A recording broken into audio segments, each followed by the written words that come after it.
లోకంలో ఏ చెట్టుకి కూడా భగవంతుని యొక్క పేరు లేదు. కానీ ఒక్క మామిడి చెట్టు యొక్క పేరు మాత్రము రసాలము అంటారు సంస్కృతంలో. భగవంతుడికి పేరు రసోవై సహా. భగవంతుని పేరు కలిగినటువంటి చెట్టు మామిడి చెట్టు.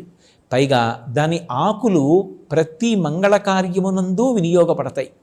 విశేషించి దానిని ఊరుగాయగా నిలవ ఉంచుకుని కూడా తింటూ ఉంటారు. కారణం దాని యందు అంత ఓషధీశక్తి ఉండడమే.